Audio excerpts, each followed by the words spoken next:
Good day, everyone. We are the Group 5. I am Marcos Ferry. We have Erica De Mesa, Wayne Thomas, Claret Ecolin.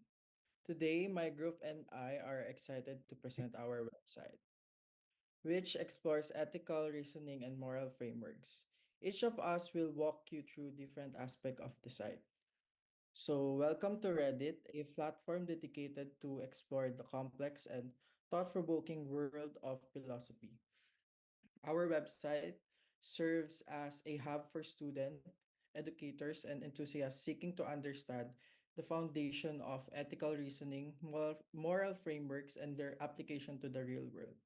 So once you click here, the Reddit sign, it will lead you to our homepage. So this section of our website introduce our topic. We have a post here asking what shapes our sense of right and wrong. Click. So what shapes our sense of right and wrong? Have you ever wondered why people make different moral choices in similar situations? What drives our understanding of what is right and wrong? Our moral disposition is shaped by a variety of factors, from biological instincts to cultural traditions and cognitive processes. Explore the key frameworks that influence our ethical decision making, whether you're a student, philosopher, or curious thinker. Our resources will guide you through the complexities of moral reasoning and help you navigate real world dilemmas with clarity and confidence. So, yeah, this section of our website introduce our topic. As I said earlier, our website serves as a hub for student, educators, and enthusiasts seeking to understand and its application to the real world. So we have here the key concept of our topic. This section explains the key ideas behind moral disposition by complex interplay of biological, cultural, cognitive influence, and neuroscientific perspective. Scroll.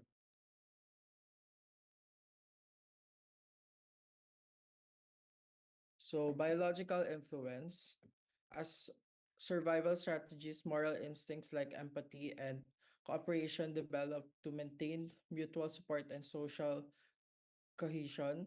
Cultural influences by offering moral frameworks, religious teaching, customs, and social convention influence how we see right and evil.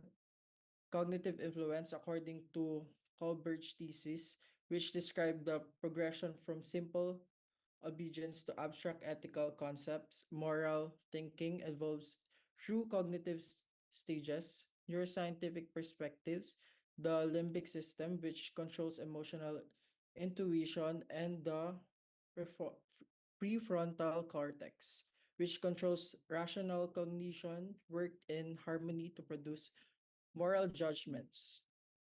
So to explain furthermore about our website, we have our next presenter.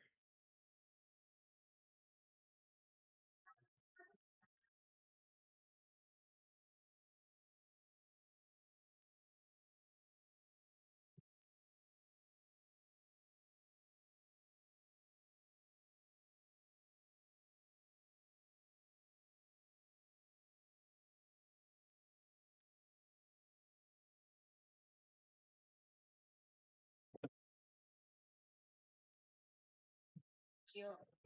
You can all watch it because it's available naman sa website na ginawa namin. So, let's go to articulating the overarching in moral decision making. So, moral decision making defines as process which an individual articulates situation.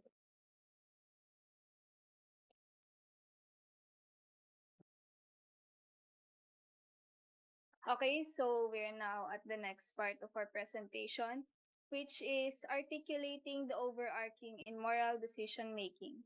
So, moral decision making is an essential process we encounter every day, whether we are aware of it or not. It refers to the process of evaluating a situation and making choices that align with our beliefs, culture, values, and principles.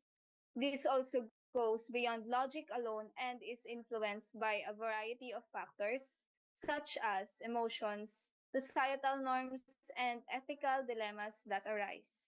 The overarching aspect of moral decision making refers to the larger context which these decisions are made. For instance, one might face a situation where they must balance abstract moral principles like honesty or compassion with practical real world considerations like protecting someone from harm. This balance is not always clear cut and requires careful thought, often involving complex ethical dilemmas. So, for example, imagine you are a teacher who has to report a student's behavior for a violation, but doing so would damage their reputation and future opportunities. Should you prioritize honesty and follow the rules, or should you compassion and protect the student's future? This is where moral decision making becomes nuanced and subjective. So for the next part, moral decision making can be analyzed through various ethical frameworks. Let's dive deeper into these three prominent ones: deontology, utilitarianism, and virtue ethics. These frameworks gives us different lenses through which we view right and also wrong, and they help us approach moral dilemmas in a structured way. So here are the theories given in my own definition.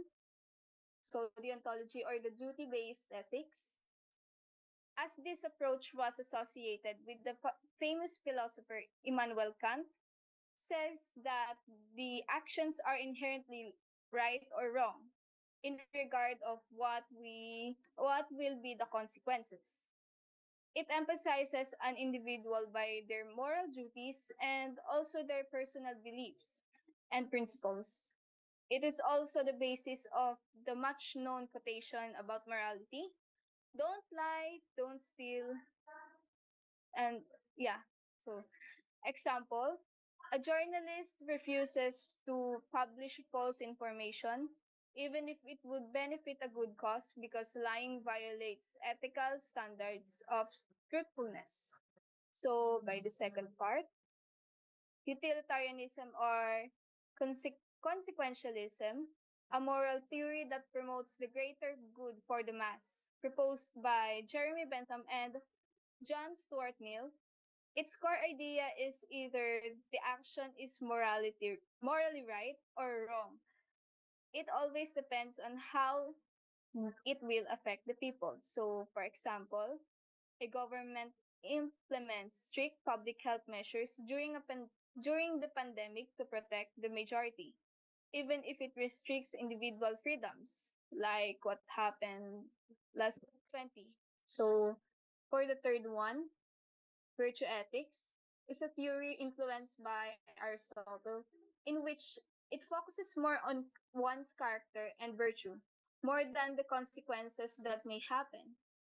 It considers one's well-being and life and not just care about the actions and outcomes. So, for example, a business leader chooses to pay fair wages because it aligns with their virtue of fairness, not merely to comply with the regulations.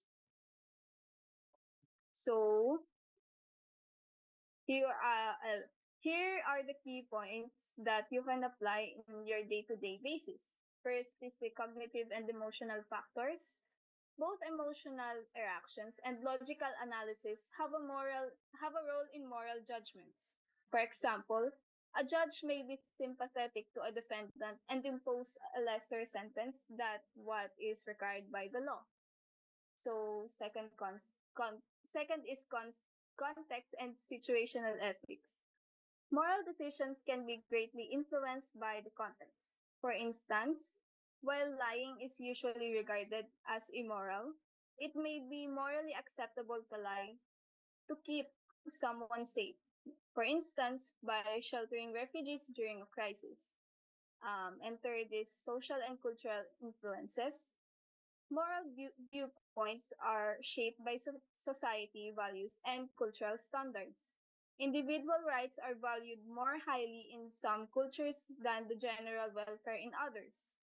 This discrepancy may result in disparate moral assessments of matters such as communal responsibilities or freedom of speech. Moreover, here are the things to remember. Making moral decisions involves many factors, such as striking a balance between contextual awareness, emotional intelligence, and ethical beliefs. Conflicts between conflicting values are common in ethical issues, which call for critical thought and discernment. For moral reasoning to be impartial and equitable, one must be conscious of one's own prejudices as well as cultural influences. Are you still confused? Well, here's the continuation of my topic. So, the role of mental frames in moral experiences. Mental frames, or also known as mental models, are the way a person thinks, acts, and interprets things by the given situations. It is the way in which an individual approaches their beliefs, such as cultural, spiritual, and also by the knowledge and experiences of a person, affects on how they see situations. According to Spencer in 2024, these mental frames can affect one's mental state. So, number one, framing effects on moral judgments. Framing gain versus loss. Organ donation systems. Studies show that nations with opt-out or presumed consent organ donation policies typically have greater rates of donors than those with opt-in or explicit consent policies. For example, a study that examined donation rates in different nations and was published in BMC Medicine discovered that opt-out nations had greater donation rates. Real-world trolley issue. Moral machine experiment. MIT Scalable Cooperation Group under by under the direction of Iyad Rawan created the online platform, The Moral Medicine, which poses moral conundrums to users in relation to driverless cars. The website gathered more than 40 million decisions from users all over the world, exposing cultural differences in moral values. So, number two is perspective taking and empathy. Protesters versus law enforcement. Black Lives Matter or BLM protests. It has been extensively documented on how demonstrators and law enforcement had different viewpoints during the BLM event. A piece from New York Times, for instance, explores these opposing perspectives. The perception of poverty, rich people versus social workers. Research has indicated that people's socioeconomic backgrounds have an impact on how they see poverty. For example, studies in the Journal of Social Issues examine how individual experiences influence perception of social welfare and poverty. Number three is social and cultural contexts in moral judgment. Collectivism versus individualism. The impact of cultural orientation, individualism versus collectivism on national reactions to the COVID-19 pandemic, including public adherence to health measures, was investigated in a study that was published in The Lancet. Practices for elder care, cultural differences in elder care. The Journal of Cross-Cultural Gerontology published an essay comparing elder care procedures in Eastern and Western cultures and countries, emphasizing the impact of collectivist and individualistic beliefs. And the last one is cognitive prejudices in moral argumentation or political belief confirmation bias. Media consumption. Confirmation bias was shown in a study published in the Proceedings of the National Academy of Sciences that examined how people's political affiliations affect how they consume and perceive media. Here are the importance. Mental models impact judgments and actions by influencing how moral concerns are viewed and assessed. Understanding and identifying various frames can improve moral judgment and empathy. Last one is understanding cognitive biases enables more impartial and equitable moral thinking. Things to keep in mind. The way moral questions are framed has a big influence on how people think and act. Moral frames are significantly shaped by cultural and societal settings. Behavior that is more moral and sympathetic can result from learning to identifying and modify thinking frameworks. So, let's jump into our next topic, which will be presented by Ms. Claret.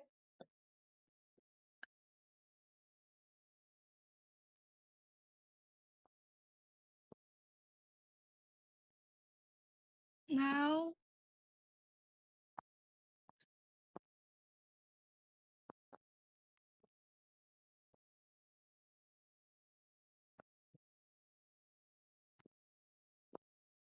hello, my name is Claret Iculin, and now I'll be discussing my part, which is the purposes and significance of our topic.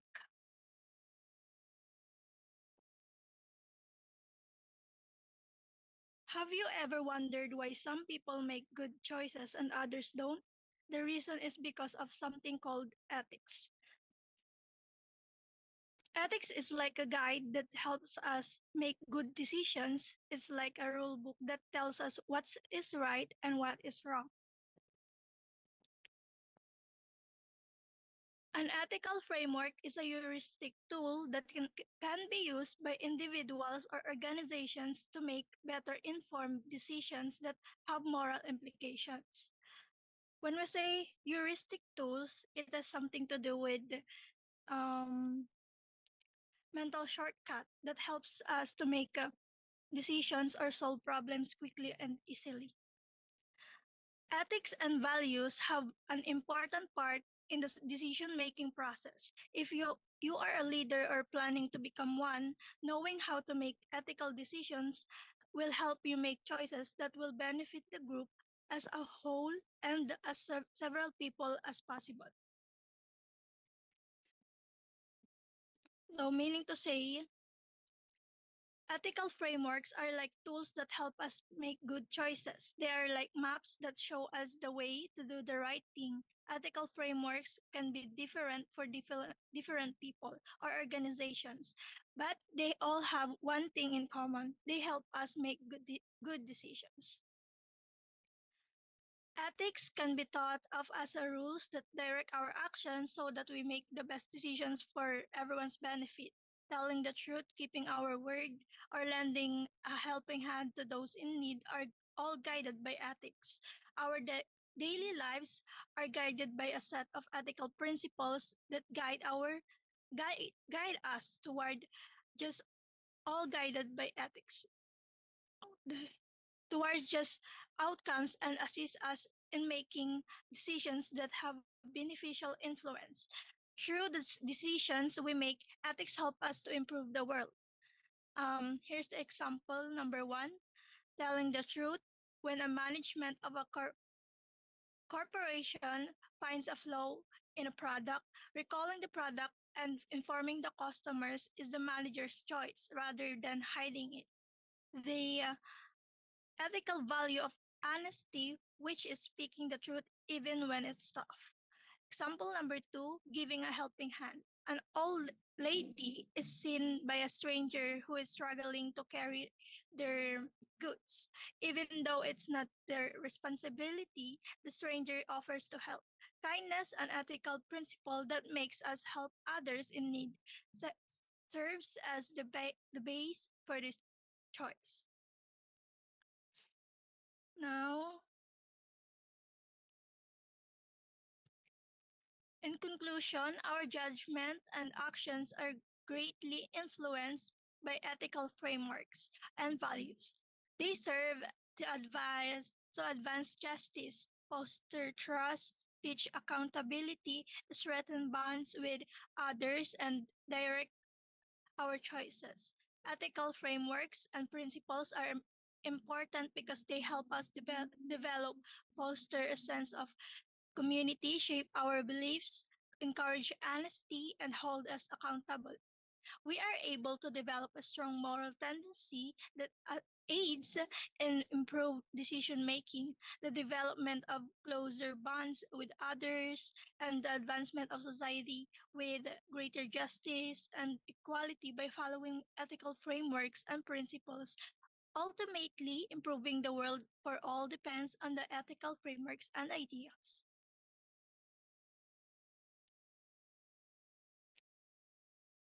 Mm, Here's for the next part of the presentation po.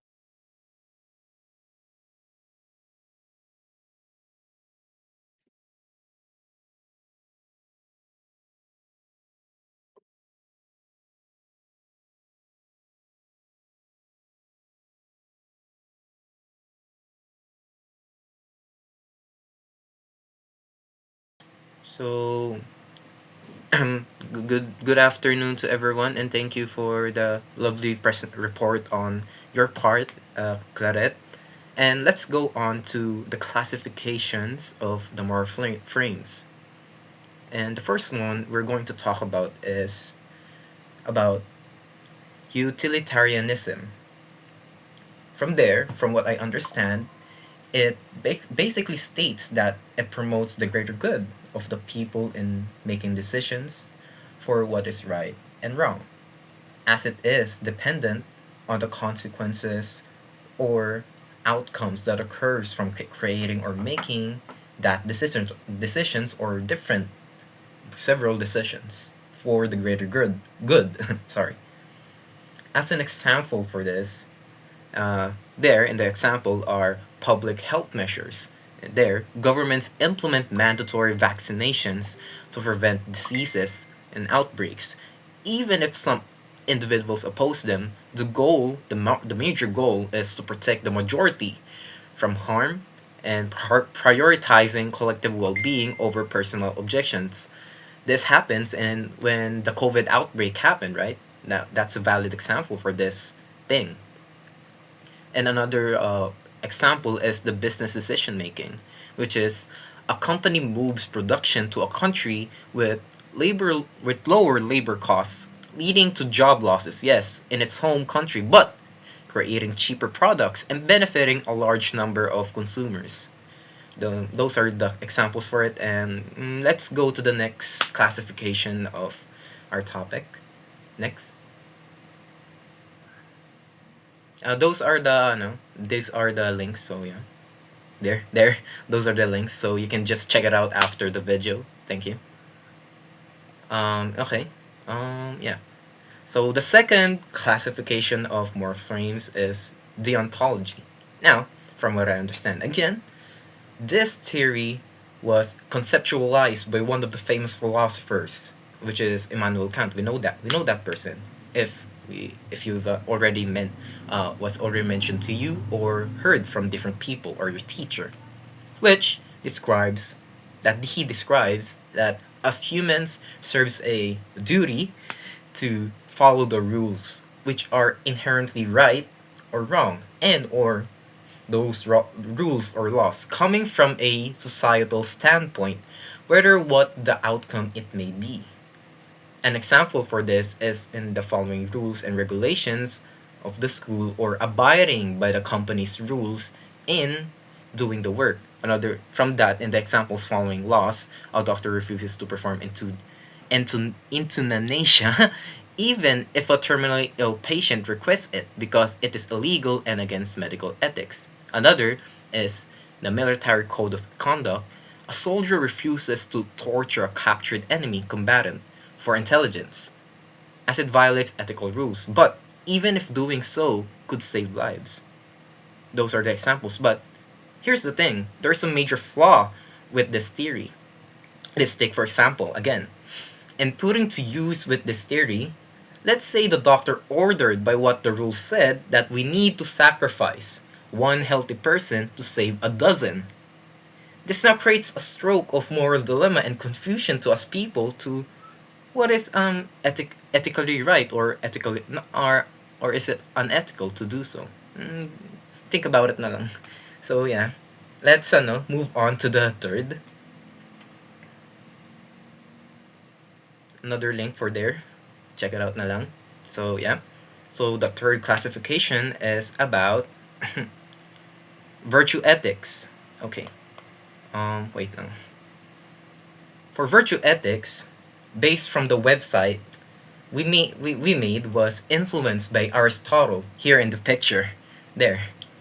A famous and well-known philosopher in this field of knowledge, stated that it follows oneself, or rather building one's character as a virtuous person with good habits without regards of the outcome and consequences, as long as we know it caters the welfare and life of one people or many. Aristotle also stated that the golden mean, meaning the balance of excess and deficiency, for example, gaining balance to control of one's frustration or anger. Also, another example is being and having a virtuous habit and doing good without expecting any reward. There, another example again. Let's just give it more a clearer view of it is honesty. A student refuses to cheat on a test, not just because it's against the rules, but because they value integrity and want to be an honest person, and that values that what is virtually right, what is to be a virtuous person, a habit of it. And another is courage. A firefighter runs into a burning building to save lives, demonstrating bravery and selflessness without even thinking if they would die, if they would make it out alive. Those kinds of things. So let's go on. Okay, let's next na tayo. Wayne. So yeah, anyways, let's move on to the next classification. For the next is about care ethics. For care ethics, from what I understand again, is about this moral frame that there's a moral importance in the act of deliberation towards people with care, by which maintains relationship by promotion of well-being, like the care receivers and the caretaker and caregivers, with accordance in a network of social relations with other people and different communities. It may be international or local.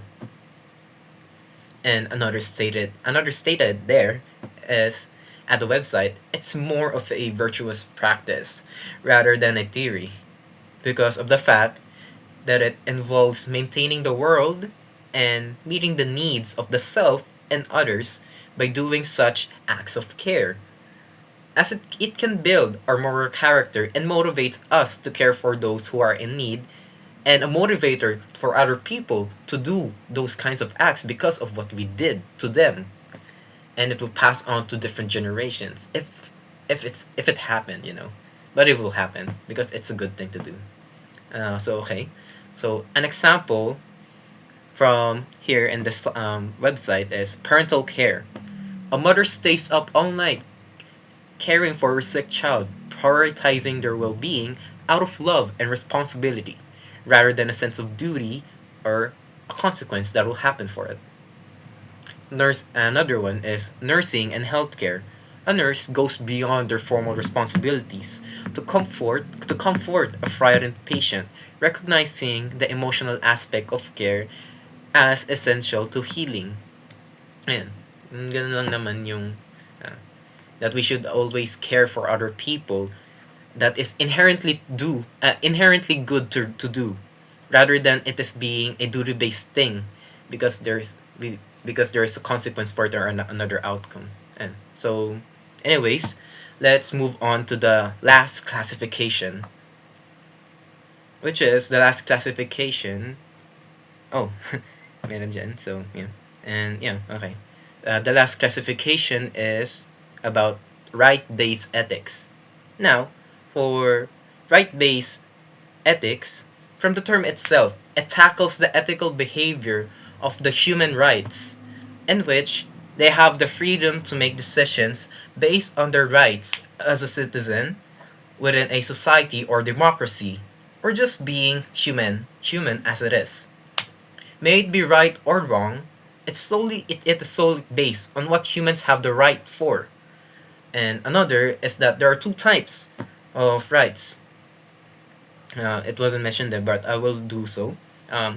Natural rights and conventional rights. For the natural rights those are inherent, that we are already born with it. Like, we have the rights to speak, we have the rights to think, we have the rights to listen, to smell, to breathe, and to live. Those kinds of things. And for the conventional rights, it is built through societal relationships and agreements within each other, like laws or rules. So, okay, let's go on to the next topic for this discussion. Click here to end the presentation. So, yan, click nyo na lang yan kung nasa. Ayan, so just click the link here for the next. Okay, let's move on to the overview of the ethical frameworks. There are 4 actually that it will be presented by the other group. So I'll just give the overview for each of them. So yeah. For the first, it's about virtue ethics by Aristotle. Now, first, for Aristotle, I'll just reiterate what I said because it was already mentioned previously from what I said.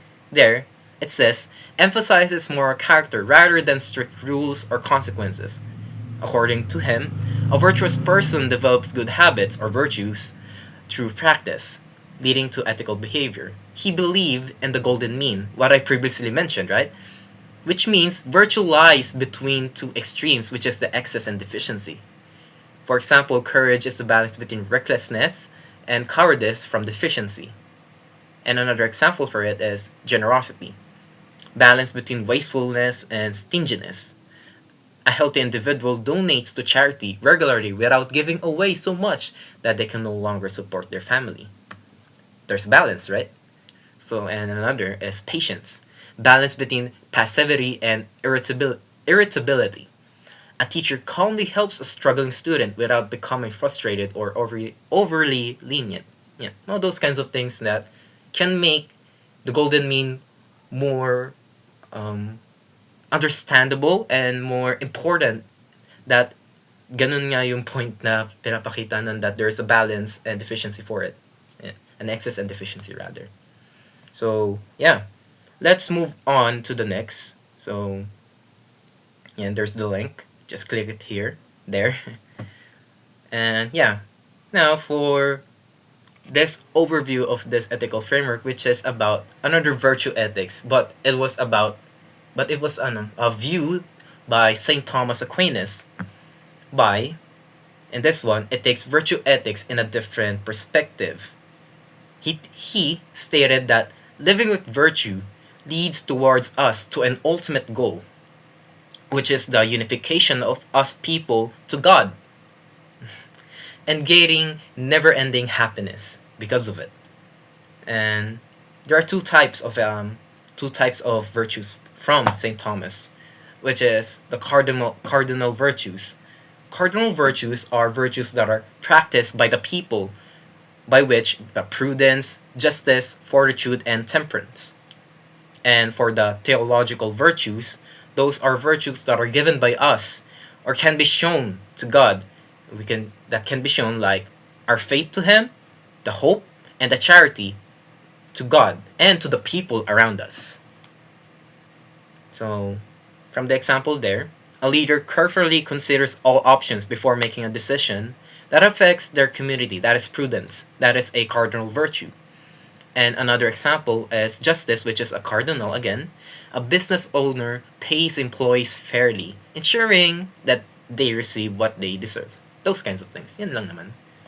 And yeah, let's move on to the next. Wait lang. Okay. Yeah. So the next is about virtue ethics by a view on Immanuel Kant. There on the slide, in the presentation rather, he's not typically associated with virtue ethics, as his moral philosophy is primarily deontological, which I previously mentioned. Deontological ethics or deontology is about duty-based, right? Meaning it focuses on duty, yan, and universal moral laws rather than character development. But however, there is a view on virtue by Immanuel Kant, which is that Kant's virtue ethics is unique because it sees virtue not just as a habit, but as the moral strength to act according to the duty that we need to do.